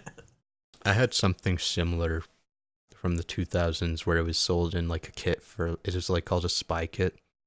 You know, it has like a compass and like binoculars, and it had a little recorder thing. No, not spy kits, spy kit. No, I know, that's why I say kits. Oh. And I remember though, that's a whole line of toys that's like all spy related from the 2000s. Yeah. Yeah. My brother went like Cuckoo Puffs for that shit. You know, he just loved that. Yeah, I thought you said Spy Kids, and I'm like, no, not the movie. No relation. Ooh, Mr. Okay, Kusai, you keep talking, man. Eventually, this segment has to fucking end. Okay. Yeah. So you get 3 more. No, 3 more. No, You're the one that says that 10-minute fucking segments. You have spent 45 minutes on this. This is bullshit. You get one more. One more. That is it. 45. One more. Anyways, I already said it. So Skufflewick, fuck One off. more. Okay, let's move on. So we've talked about the 90s toys. How do you think these stack up to new toys nowadays? Oh my So god, we're still going with this shit. Then leave. This is an Like, entire holy shit. episode. Because This it's is the the main main segment. topic, you ding dong. You fucking idiot. Like, holy shit. We could make What's with you today? we could make this entire episode. We could split this episode in two. Oh, we And- should do that. Backup And episode. It hasn't been 45 minutes. But anyways, how do you think they stacked up, our toys stack up to nowadays? Because, like, there's 2010 versions of all these toys. Okay, they're a lot Like, safer Nerf guns now. have drones. Nerf has a drone Nerf gun now. Really? You can, like, remote control that fucker and shoot people with it. Cool. Okay, the Nerf guns that they have now, when I, like, shoot the Nerf gun, it has legitimate recoil. Really? Yeah, Yeah. one of the ones I have actually has, like, it doesn't kick hard or anything, but, like, it does recoil. It shoots. Cool. Like, as far as Nerf darts go, it shoots pretty hard. Some of the off-brands have, like, warning labels not to shoot within, like, 5 feet of somebody. Well, you know, all the like commercials and stuff for Nerf nowadays, they always are like, "Oh, it goes up to this many feet. Wow, so much more than last time." So it kind of makes sense if they're making it shoot harder. I mean, the only regards that they're making those safer is that they include glasses, which is just a good idea in general. Eh. Would you say toys are safer nowadays, or are they just getting more elaborately dangerous? I don't know if they're safer so much as they cover their own ass from lawsuits better. Yeah, because, like, they're not going to get as dangerous as something like metal molders anymore, but, you know. Yeah. See, most of the toys that I had as a kid, they have their equivalents nowadays, and they're no more or less unsafe. Like, They've got some damn good toys now. Like, Barbies have, like, video players in the back of their backs now. And, like, you have a Yoda that teaches you how to fight with lightsabers. I think Get 4 of those going. this It's, like, all nuts. kind of relates to like the improvement of technologies and whatnot, and what we've grown to expect. So as a kid, when we got like a fucking Barbie or whatever, and it was literally just a doll, and maybe you could change clothes on it, which was a big deal. I mean, that's all we would have expected, right? Nowadays, if they have the Barbie that talks to you, and, you know, inclusion, has different skin colors, or it has a video player, all this stuff. And it If has you to expect connect by that, it's what you Bluetooth. should get, right? Yeah. I don't know. It's just Like, I think the technology has grown to the point where you can expect that. But I think, like you say, if you can or if you expect it, that's what you should get. At the same point, I almost think people should get, like, just plain toys like we had too. Because the expectations keep growing and growing and growing. I think sometimes you need to go back a little simpler. Like, I just went to the local board game shop here in town and bought a couple board games, because sometimes, like, just, you don't need the technologically advanced stuff. Simpler can be just as much fun. Yeah. Yeah, well, it works. And, like, It's some of these- also based on like certain cases and stuff. It's like Hot Wheels. I mean, the biggest advancement that has is you can throw water at it and it changes the color. It's not like every Hot Wheels has that. For the most part, they're the exact same as they used to, maybe a little more plastic. Well, except for the I mean- loops. Like the tracks. Ooh. The tracks are so much more advanced than they were. Well, they used to have those back in the Um, day too. They just didn't have the rotary motors to shoot it faster. It was all gravity fed. Yeah, had to if you actually, wanted like, that, you figure just it had out. to like hang it from the ceiling. Have you guys ever heard of this one? And this is like one of those. There's a few games that are out now that are, and toys that I just don't make sense to me, and maybe it's because I'm old now. But Pie Face. Have you heard of this one? This one, it came out in Oh, 2015. yeah.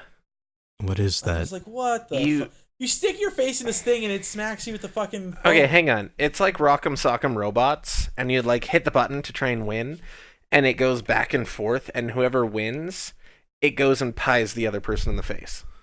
Just whipped cream. Yeah. Boo. Yeah, like, that's kind of dumb. Stuart, you didn't drink out of the toilet, did you? I mean, that's not to say there isn't dumb shit from our day too, but like, you just got to pick them out, right? It's not like I imagine. Toys, Shut up! Everything from my childhood was amazing. I can't imagine a single parent buying that pie thing. Oh, a lot do. Like a lot. Well, I'm sure a lot do, of but grandparents like, too. think of the people you know as parents. Like, why would they ever? Because as a parent, you fucking know they're gonna make a mess or they're gonna hurt their face, right? It's mostly grandparents buying it. Yeah, like, well, Schulte's parents bought it for Schulte's nephew. Oh, Jesus Christ. But that's a grandparent thing. I sometimes wonder whether the grandparents are like just like my dad, and they all love trolling their children by buying their grandchildren the most annoying toys in the world. Probably. Or if it's like unintentional, or if it's unintentional. You're screwed if you have kids. Oh, my dad does it to my cousins. He'll literally. I went shopping for him once for my little cousin, and he's like, "Let's go look for the loudest fucking toy you can find." He literally said that to me. Go find the loudest, most annoying toy you can find. Go search for it. And we all went looking for the loudest fucking toy. Oh, yeah. God. I was like, That's almost as bad as when like the parents are like, "What video game should I get Jimmy?" And they're like, Mortal Pac-Man Kombat World." No, I'm talking about when they actually pick shit games like the Wii Shovelware or something. It's like 101 party games. Wow, that sounds great. None of them are good. The only thing would happen if I told my dad to go buy me a video game and buy one that he wouldn't mind. He'd come back with a racing video game. There's nothing wrong with that. Unless it's like M&M's racing. My dad will school all of us at racing. You get him into an arcade and go up to the racing games. He will school us at those arcade games. Have any of you guys played the Mario Kart arcade game? I've seen it. But I wouldn't mind. It's so fucking beautiful. They have it Southside Edmonton at the Rec Room. Yep, that's where I played it. They also have it at the Chuck E. Cheese, literally across the street. Do they? Yeah. Yeah. Wow. I don't think they have 4. I think they only have 2 of them. But like, I don't know. I really, really enjoy it because it almost feels like the motion controls when you played it on Mario Kart Wii, because you actually like turn the wheel and shit. Yeah. But like, you get to play as a fucking taiko drum or Pac-Man. Ooh. Because Namco produces it. Okay. Yeah, it's fucking cool. Stuart says hello. Meow. Do you know what? One thing I'm really jealous, and that's just maybe because of what my hobbies that I'm really jealous of kids is nowadays is remote control anything. Like, they have remote control drones with FPV headsets. See, so I found a strategy where, because like sometimes Those you are just gotta expensive buy a toys. kid's toy because it looks awesome. Yeah. So what you do is when you go buy the toy, because you don't want to look like an idiot buying children's toys, buy a birthday card with it. Because then you're not buying a toy. You're giving a toy. Give me a sec. My wife is calling. Okay, so All right, so anyways, mute your I'm mic. just scrolling through these pictures. So remember when I brought up those wooden Kinects type things? They're fucking called Tinker Toys. I forgot the name of them because we never actually had the box or anything. No, you'd always just find them at garage sales. I just found them in the random boxes in our basement.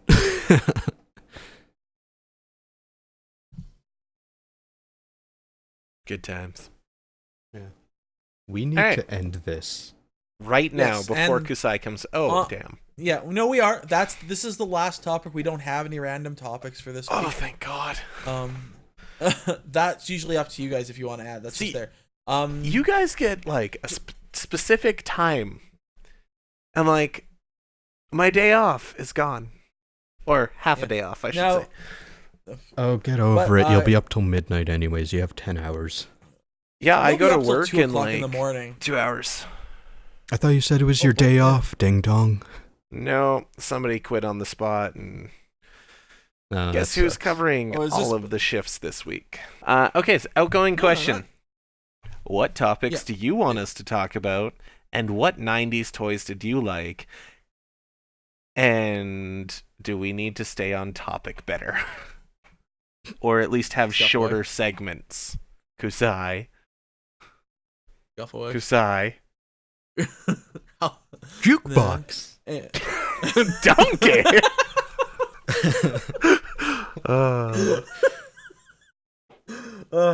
Anyways, I think this is where we should say goodbye. Before Kusai comes up with any other ideas? Goodbye. No. Just say goodbye. We're Bye. Goodbye. Bye.